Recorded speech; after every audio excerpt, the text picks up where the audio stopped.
நீங்கள் பார்த்துக் கொண்டிருப்பது உங்கள் விஜய்.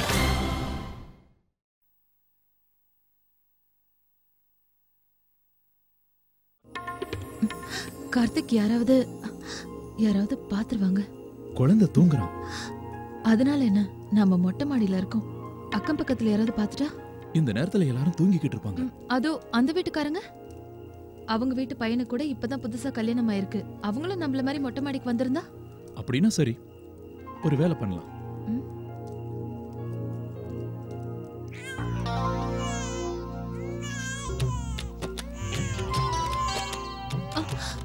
என்னாச்சு? அது எப்படா கரெக்டான நேரத்துல அலற? சத்தம் கேட்டா எல்லாரும் எழுந்துருவாங்க. வாட வாட வாட வாட. போதும் போதும் போதும் போதும். அழாத அழாத அழாத. போதும் போதும் போதும் போதும். இங்க இன்னும் சில நேரத்தில் வந்துவிடும் உன் கண்ணில் அழகான தூக்கம். கார்த்திக், நீங்க தாலாட்டு பாடி பெரிய ரிஸ்க் எடுக்கிறீங்க. இவன் தூங்குறானோ இல்லையோ உங்க சத்தம் கேட்டு எல்லாரும் எழுந்திருக்க போறாங்க. அப்படின்னா சரி, அவங்களோட சேர்ந்து வேலண்டைன்ஸ் டேவை கொண்டாடலாம். எல்லா பண்டிகையும் அவங்களோட சேர்ந்து தானே கொண்டாடுறோம். இதையும் அவங்களோட சேர்ந்து கொண்டாடிடலாம். பரவாயில்லையே, சமத்தா தூங்கிட்டான்.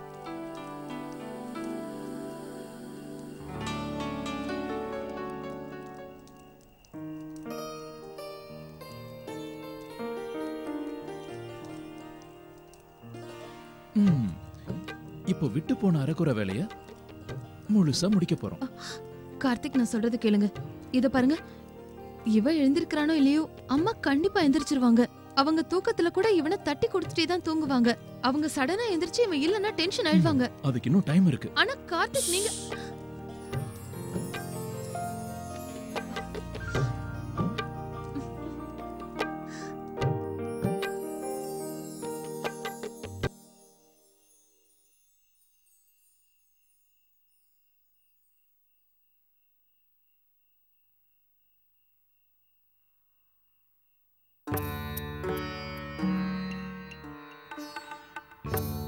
அர்ச்சனா,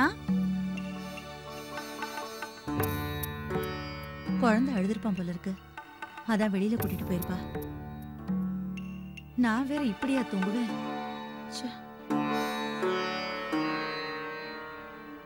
ரெண்டு பேரும் எங்க போனாங்க? அர்ச்சனா,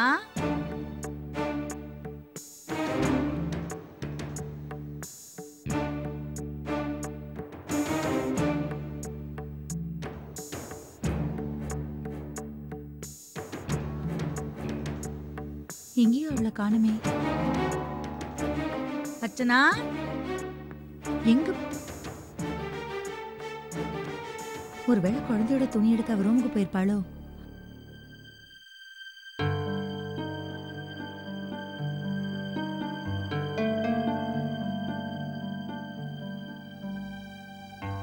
அர்ச்சனா,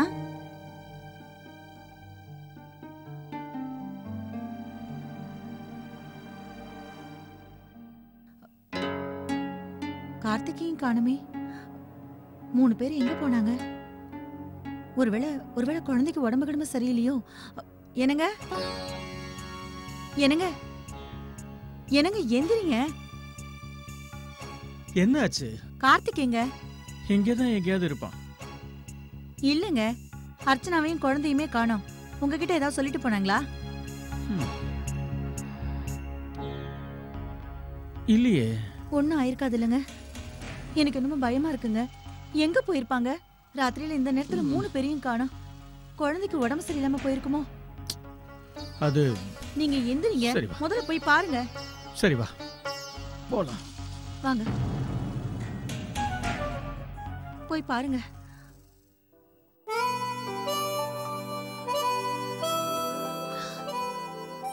இது கார்த்திக் எனக்காகவா? தேங்க்யூ கார்த்திக். என் டுக்கு இதுல எவ்வளவு அழகா இருக்கான். ரொம்ப கியூட்டா இருக்கான். இது எப்ப செஞ்சு கொண்டு வந்தீங்க? பூஜை நேரத்திலேயே கொண்டு வந்தேன். நீ ரொம்ப பிஸியா இருந்த, அதனால காட்ட முடியல. I'm so sorry Karthik. இப்படி ஒண்ணு நீங்க எனக்காக கொண்டு வந்திருக்கீங்கன்னு எனக்கு தெரியாம. பரவாயில்ல அர்ச்சனா, இந்த போட்டோவை நீ இப்பதான் பார்க்கணும்னு இருக்கு. அப்புறம் எங்க பாரு, இதுவும் உனக்குதான். ரொம்ப அழகா இருக்கு. ஆனா நான் உங்ககிட்ட ஒரு உண்மையை சொல்லவா? எனக்கு இதை விட ரொம்ப இதத்தான் பிடிச்சிருக்கு. ரொம்ப கியூட்டா இருக்கு Karthik. Thank you Karthik. Welcome. குளிருதா?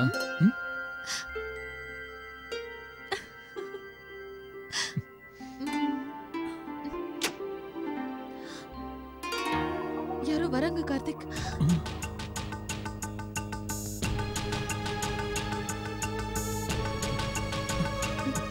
மெதுவா.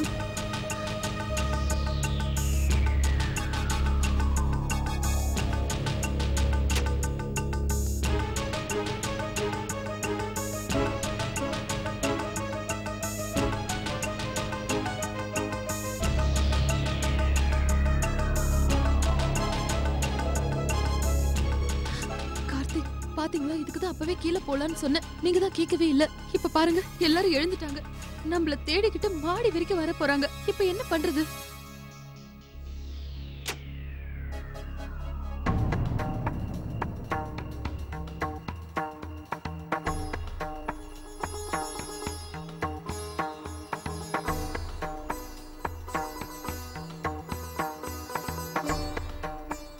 அர்ச்சனா, குழந்தைய இப்படி மொட்டை மாடிக்கு தூக்கிட்டு வந்திருக்க? எவ்வளவு குளிரா இருக்கீங்க.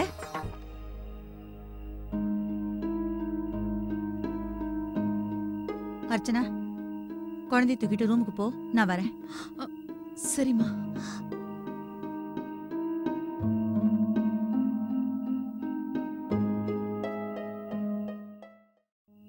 இதுக்காக தான் சீக்கிரமா ஒரு ரூம்லயே தூங்குனியா? எங்க கிட்ட ஒரு வார்த்தை சொல்லியிருந்தா நாங்க டென்ஷன் ஆயிருக்க மாட்டோம்ல. வீடு முழுக்க தேடிட்டு இருக்கோம் தெரியுமா? நான் ரொம்ப பயந்தே போயிட்டேன். மனசுக்குள்ள என்னென்னவோ தோணுது கார்த்திக். நான் எல்லாரையும் எழுப்பியிருந்தா உங்க அத்தை இதையெல்லாம் பாத்திருந்தாங்கன்னா? சாந்தி, அதான் அக்கா இதையெல்லாம் பார்க்கல. இன்னைக்கு ஒரு விசேஷமான நாள், அதான் பசங்க கொண்டாட நினைச்சிருப்பாங்க. சின்ன பசங்க தானே. ஏங்க, நமக்கு தாங்க சின்ன குழந்தைங்க. ஆனா அவங்களும் ஒரு அப்பா அம்மா தான். எவ்வளவு அலட்சியமா இருக்காங்க பாருங்க. அது ஒரு பச்சை குழந்தைடா. அத போய் மொட்டை மாடியில கூட்டிட்டு வந்து குளிர்ல வச்சிருக்க. அம்மா ஸ்வெட்டர் போட்டு தான் கூட்டிட்டு வந்தோம். உள்ளதானே வச்சிருக்கோம். காத்து பலமா அடிக்குது கார்த்திக். சிலு சிலுன்னு இருக்கு. பிறந்த குழந்தைய இந்த மாதிரி மொட்டை மாடிக்கு கூட்டிட்டு வந்து தூங்க வைப்பாங்களா யாராவது? உங்க ரெண்டு பேருக்கு இதெல்லாம் கொண்டாடுறதா இருந்தா கொண்டாடிக்கோங்க. ஆனா குழந்தை இப்படி படுத்தாதீங்க. அம்மா, நீங்க நினைக்கிற மாதிரி எதுவும் இல்லம்மா. எங்களுக்கும் குழந்தை மேல அக்கறை இருக்கு. பாருங்க, இவன் குழந்தைக்கு கம்பளி, பெட்டு, கொசுவலை எல்லாத்தையும் கொண்டு வந்திருக்கான்ல. ஐ எம் ரியலி சாரிம்மா. ராத்திரி இந்த நேரத்துல எங்களால உங்களுக்கு ரொம்ப டென்ஷன். ஆனா உங்களுக்கும் அப்பாவுக்கும் எங்க மேல எவ்வளவு அக்கறை இருக்கோ அதே மாதிரி எனக்கும் அர்ச்சனாவுக்கும் கூட குழந்தை மேல ரொம்ப அக்கறை இருக்குமா. உங்கள மாதிரி ஒன்றும் நாங்க பர்ஃபெக்ட் கிடையாது. எங்களுக்கு எல்லாமே ரொம்ப புதுசு தானே. தவறுகள் செய்யறது சகஜம். ஆனா நாங்களும் எங்க குழந்தை மேல ரொம்ப பாசம் வச்சிருக்கோம். குழந்தைய கஷ்டப்படுத்த மாட்டோம். அது மட்டும் இல்லாம குழந்தைய அர்ச்சனா ஒன்னும் ரூம்ல இருந்து தூக்கிட்டு வரலாமா? அவளுக்கு தெரியாம நான் தான் தூக்கிட்டு வந்தேன். அது அம்மா, இப்பெல்லாம் குழந்தைய நான் ரொம்ப மிஸ் பண்றேன். அம்மா, இந்த நிமிஷங்கள்ல தான் நானும் அர்ச்சனாவும் குழந்தையோட ரொம்ப சந்தோஷமா இருக்கணும்னு ஆசைப்படுறோம். ஏன்னா நாங்க இப்போ ஒன்னா எங்களோட புது வாழ்க்கையை ஆரம்பிச்சிருக்கோம். நீங்க ஒன்னும் டென்ஷன் ஆகாதீங்க. நான் எல்லாத்தையும் மேனேஜ் பண்ணிக்கிறேன். ஆனா நீ ஒழுங்கா தூங்கணுங்கிறதுக்காக தானடா நான் இப்படி பண்றேன். அம்மா, நீங்க யோசிச்சது உங்க பார்வையில சரியா இருக்கலாம். ஆனா கொஞ்சம் என் சைட்லயும் பாருங்கம்மா. நான் அவனோட அப்பாம்மா. நான் ஒத்துக்கிறேன், அவன் பிறந்து கொஞ்ச நாள் தான் ஆகுது.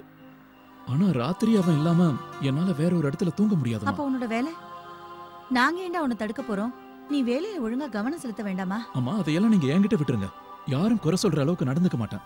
எப்படி அப்பாவும் தாத்தாவும் வீட்டையும் பாத்துக்கிட்டு ஆபீஸையும் பாத்துக்கிறாங்களோ அதே மாதிரி நானும் பாத்துப்பேன். என்ன முயற்சி பண்ண விடுங்களேம்மா. நான் படிச்சு சொல்றேன், ஏண்டா புரிஞ்சுக்க மாட்டேங்கிற? இங்க பாரு சாந்தி, என்னோட பேச்ச கேளு.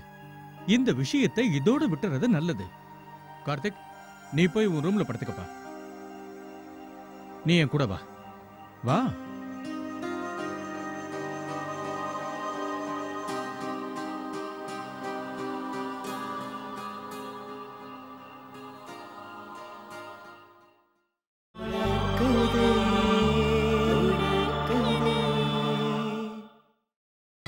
நீங்கள் பார்த்துக் கொண்டிருப்பது உங்கள் விஜய்.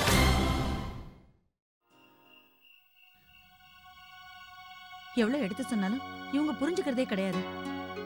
இத பார் சாந்தி, கார்த்திக் சொல்றது ரொம்ப கரெக்ட். அவன் சொல்றது கரெக்டா? அப்ப நான் சொல்றதெல்லாம் தப்பா? இப்ப நீங்க என்ன சொல்ல வரீங்க? நான் வேணும்னே அவங்க 2 பேரையும் பிரிச்சு வைக்கிறேனா? ஆ, அவங்க 2 பேருக்குமே ஓய்வு தேவைங்கிறதுனால தானே நான் இப்படி பண்றேன். ம். பிரசவத்துக்கு அப்புறம் அர்ச்சனாவுக்கு எவ்வளவு ஓய்வு தேவைப்படும் எனக்கு தாங்க தெரியும். கார்த்திக்கும் ராத்திரியில ஒழுங்கா தூங்க வேண்டாமா? அது உங்களுக்கும் தெரியும் இல்லங்க? ஆ, எனக்கு தெரியும் சாந்தி. அதே நேரத்துல நீ சொல்றது 100க்கு 100 கரெக்ட் தான். அதுவும் எனக்கு தெரியும். ஆனா நீ ஒண்ணு புரிஞ்சுக்கணும். நம்ம பசங்களுக்கு சின்ன வயசு. அவங்களோட இந்த வயசு, இப்ப இருக்கிற இந்த காலம் எல்லாமே வேற. சின்ன வயசுல என்னோட குழந்தைகளுக்காக நேரம் ஒதுக்க முடியாத நினைச்சு இப்ப கூட நான் ரொம்ப கவலைப்படுறேன். அதனாலதான் கார்த்திக்கோட உணர்வுகளை என்னால நல்லா புரிஞ்சுக்க முடியுது. என்ன நான் யார்கிட்டயும் சொல்லிக்கிறது இல்ல. என்னால குழந்தைங்களோட செலவிட முடியாத நிமிஷங்களை இன்னைக்கு கார்த்திக் அவன் குழந்தையோட செலவிடணும்னு ஆசைப்படுறான். அதுல என்ன தப்பு இருக்கு? சாந்தி, நம்மளோட காலமே வேறமா. ஆனா இந்த காலத்து பசங்க வேற. அவங்க எல்லா பொறுப்புகளையும் ஒன்னா ஷேர் பண்ணிக்க ஆசைப்படுறாங்க. அவங்க குழந்தைய 2 பேரும் சேர்ந்து வளர்க்கணும்னு ஆசைப்படுறாங்க. இப்ப நீயே சொல்லு, இதுல உனக்கு எது சரியில்லைன்னு தோணுது? நீங்க சொல்றதெல்லாம் கரெக்ட் தான். நான் ஒண்ணே ஒண்ணுதாங்க சொல்லுவேன். அவங்க கொண்டாடணும்னு ஆசைப்பட்டா ஒரு தடவை என்கிட்ட சொல்லிருக்கலாம். சாந்தி, நீ முதல்ல இந்த அளவுக்கு யோசிக்கிறத விட்டுடு. நிஜமா தான் சொல்றேன். சரி, பரவாயில்ல, இங்கிலீஷ் பண்டிகை தான். ஆனா பசங்க கொண்டாட ஆசைப்படுறாங்களே, அவங்க வயசு அப்படி. இப்ப கொண்டாடாம வேற எப்ப கொண்டாடுவாங்க? தாத்தா பாட்டி ஆனதுக்கு அப்புறமாவா? என்ன மறந்துட்டியா சாந்தி? உடம்பு சரியில்லைன்னு சாக்கு சொல்லி அந்த காலத்துல நானும் உன்னை ரூமுக்கு கூப்பிட்ட வந்தானே, ஞாபகம் இல்லையா? அதெல்லாம் எனக்கு இன்னும் நல்ல ஞாபகம் இருக்கு. கார்த்திகா உங்கள மாதிரி தானே இருப்பா. இத பாரு சாந்தி, கல்யாணமான புதுசுல நான் உன்னை எந்த அளவுக்கு விரும்பினோ அதே அளவுக்கு தான் இப்பவும் உன்னை விரும்புறேன். ஒரு உண்மையை சொல்லவா? நான் இன்னைக்கு உனக்கு வேலண்டைன்ஸ் டே வாழ்த்துக்கள் சொல்லணும்னு ஆசைப்படுறேன். என்னங்க நீங்க?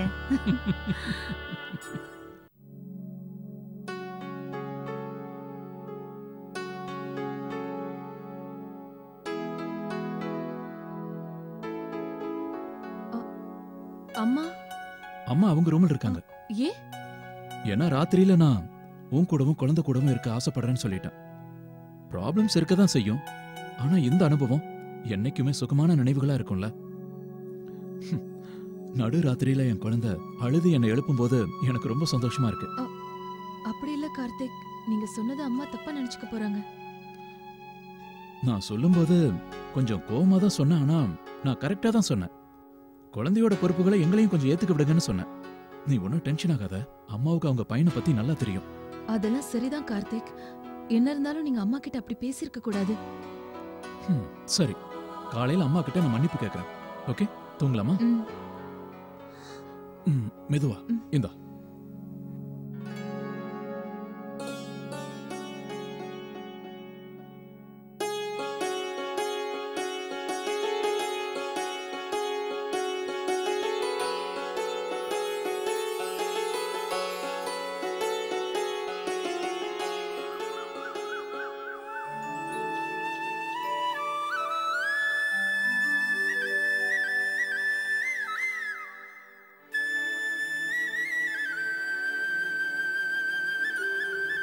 நான் கொஞ்சம் கிராமத்துக்கு ஃபோன் பண்ணோம். இதோ வர்றேன். நானும் கிராமத்துக்கு ஒரு தடவை பேசிடுறேன். நேத்து ராத்திரி எங்களால உங்களுக்கு ரொம்ப பிரச்சனை ஆயிடுச்சுல, அதுக்காக ஐ எம் ரியலி சாரி. ஆமாமா, ப்ளீஸ் எங்களை மன்னிச்சிருங்க. நீங்க அத பத்தியே நினைச்சு கவலைப்பட வேண்டிய அவசியம் இல்ல. ராத்திரி விஷயம் ராத்திரியோட முடிஞ்சது. அது மட்டும் இல்லாம உங்க 2 பேருக்கு நேத்து ரொம்ப சந்தோஷமான நாள். எங்களுக்கும் இந்த விஷயத்தை பத்தி எந்த பிரச்சனையும் கிடையாது, வருத்தமும் கிடையாது. ரொம்ப தேங்க்ஸ் பா. இத பாரு கார்த்திக், நேத்து ராத்திரி என்னென்னலாம் நடந்ததுன்னு உங்க அம்மா என்கிட்ட சொல்லிட்டா. ஆனா அத பத்தி உங்க பெரியப்பா கிட்ட எதுவுமே சொல்ல மாட்டேன். திரும்பவும் நீ ஆபீஸ்ல தூங்கிக்கிட்டு இருந்தேன்னா உன் பெரியப்பாக்கு தான் நீ பதில் சொல்லியாகணும்.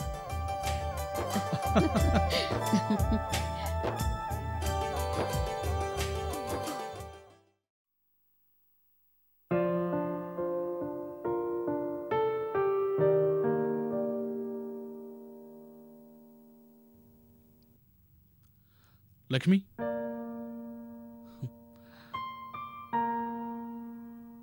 இத பாரு. இப்ப என்ன பார்ட்டி இருக்கு? லக்ஷ்மி ப்ளீஸ், அது என்னன்னு பாரு. Let something grand. உங்களோட எந்த பார்ட்டி தான் இப்ப கிராண்டா இல்ல? லக்ஷ்மி, இது வேலண்டைன்ஸ் டே பார்ட்டி. நான் ரொம்ப கஷ்டப்பட்டு இந்த பார்ட்டி அரேஞ்ச் பண்ணிருக்கேன். இது உனக்கு ரொம்ப பிடிக்கும். நான் சந்தோஷப்படணும்னா வேலண்டைன்ஸ் டே பார்ட்டியை நம்ம 2 பேரும் சேர்ந்து கொண்டாடணும். அதுக்காக நீங்க சின்ன ரோஸ் கொடுத்தா கூட போதும். அது ஒண்ணே உங்களோட எல்லா அன்பையும் கொடுத்துரும். அதுதான் எனக்கு பெஸ்ட் வேலண்டைன்ஸ் டேவா இருக்கும். லக்ஷ்மி, தனியா வேலண்டைன்ஸ் டே கொண்டாடணுமா? Let's boring.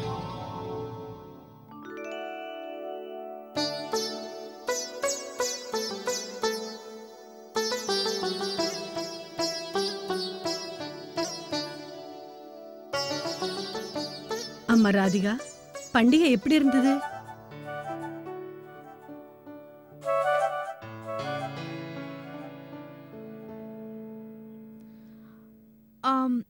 அம்மா, பூரியும் உருளைக்கிழங்கும் செஞ்சிடவா?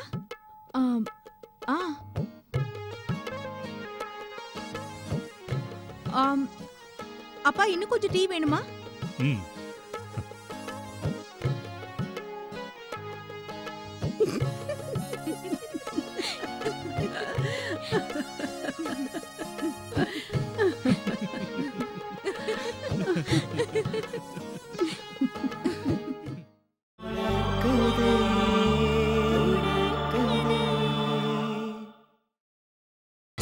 நீங்கள் பார்த்துக் கொண்டிருப்பது உங்கள் விஜய்.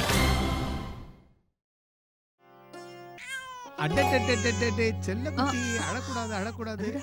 எதுக்கு அழுகுறா? அழக்கூடாது அழக்கூடாது. செல்லக்குட்டி, பட்டுக்குட்டி, அழக்கூடாது அழக்கூடாது. தம்பி, பாட்டு பாட அழுகிய நிறுத்திடுவான். அக்கா, நான் எப்படி பாட்டு பாட? எனக்கு ராஜசேகரா, நீ ஒரு பாட்டு பாடுறா. பாடுறா. அப்படி இல்லனா நீங்க தானே பெரியவர், நீங்களே பாடுங்க. இதுல பெரியவன் சின்னவன்லாம் கிடையாது. முதல்ல நீ பாடு. நான் சொல்லிட்டேன்ல. என் பாட்டை கேட்டு பேரன் இன்னும் அதிகமா அழுதுட்டான்னா? ஒரு வேலை பண்ணுங்க, ஒரு கதையாவது சொல்லுங்க. கதையெல்லாம் சொன்னா குழந்தைக்கு புரியுமாக்கா? இப்பவே குழந்தைக்கு எல்லாம் புரியும்டா. நீ கதைய சொல்லு, அவன் அழுகையை நிறுத்திடுவான். சரி கண்ணா, உனக்கு ஒரு கதை சொல்ற கேளு. ஒரு நாள் என்ன ஆச்சு, ஒரு ஆள் இருந்தானா. அவன் ரொம்ப நல்லவன். அவன் கிராமத்துல இருந்து நகரத்துக்கு வரும்போது அவன்கிட்ட வெறும் 5 ரூபா தான் இருந்துதான். நீயே சொல்லு, கிராமத்துல இருந்து நகரத்துக்கு வந்தவன் பாவம் வெறும் 5 ரூபா வச்சுக்கிட்டு என்ன பண்ணுவான்? பாத்தியா, கதையில கூட வியாபாரம் தான். அந்த நல்லவனுக்கு வேலைக்கும் போக முடியாத சூழ்நிலை. ஏன்னா அவருக்கு எழுத படிக்க தெரியாதே. எழுத படிக்க தெரியாததுனால அவருக்கு கணக்கு பார்க்கவும் தெரியாது. ஆனாலும் அவரு சோர்ந்து போயிடல. குறிக்கோள் கரெக்டா இருந்து மூளைய பயன்படுத்தினா யாரா இருந்தாலும் எந்த நேரத்திலும் தோல்விங்கிறதே கிடையாது.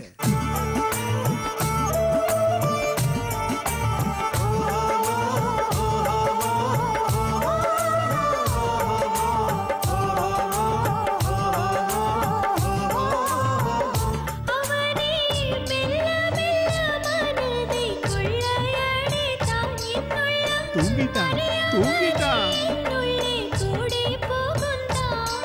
என்று பிரியாதே இந்த பந்தம், 7 ஜென்மமும் தொடரும் சொந்தம். அக்கா,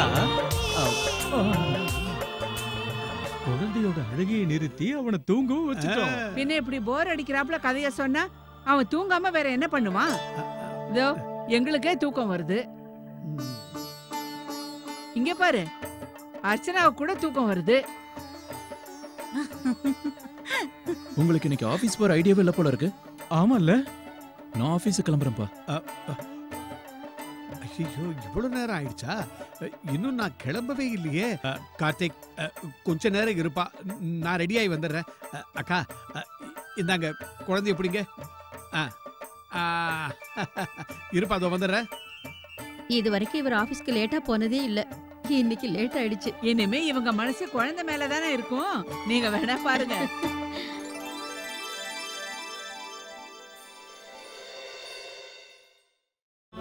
கேக்குதே